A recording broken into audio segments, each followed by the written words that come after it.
Hello, कैसे हैं आप लोग। मैं उपेंद्र सिंह और आज मैं एक कहानी सुनाने जा रहा हूँ नीरा आर्य की, जिसके बारे में मुझे पूरा विश्वास है कि बहुत कम लोग जानते हैं।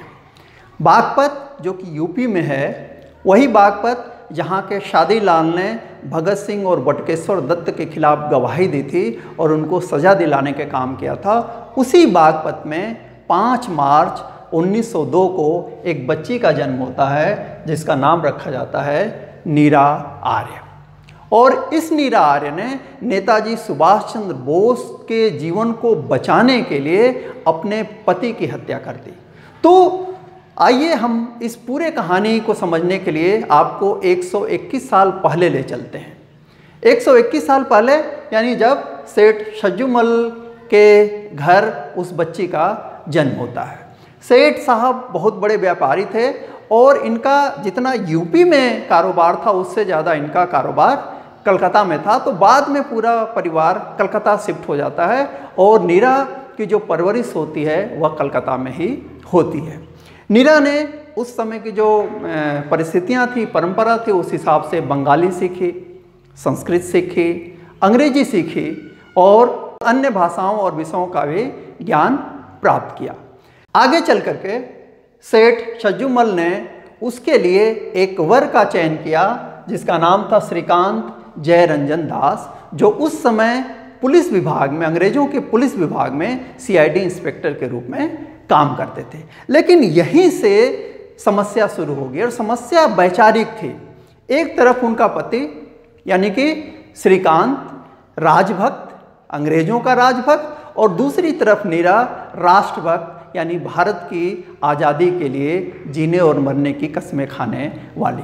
1942 में वे आज़ाद हिंद फौज के संपर्क में आती हैं और फिर उनके लिए काम करने लगती हैं। स्पेशली सुभाष चंद्र बोस के लिए ये जासूसी का काम करती हैं और आप कह सकते हैं कि आज़ाद हिंद फौज की ये पहली महिला जासूस थी। इनको सारी भाषाएं आती थी, प्लस इनको नर्सिंग आती थी। तो ये भेष बदल करके, कई बार पुरुषों का वेश बदल करके ये अंग्रेज़ों के घरों में, अधिकारियों के घरों में चली जाती थी और उनकी बातचीत सुनती थी जो सुभाष चंद्र के बारे में होती थी और उसको ये कन्वे करती थी सुभाष चंद्र बोस और आज़ाद हिंद फौज को। ये चीज़ श्रीकांत को भी मालूम हो गई, तो वह इनका पीछा करने लगा नीरा का।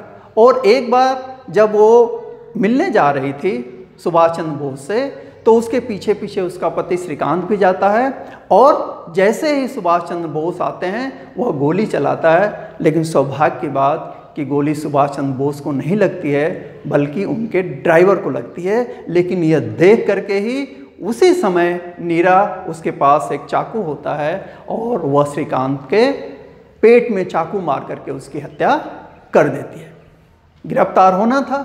एक पति की हत्या के साथ साथ वह सरकारी कर्मचारी की हत्या का भी सवाल था।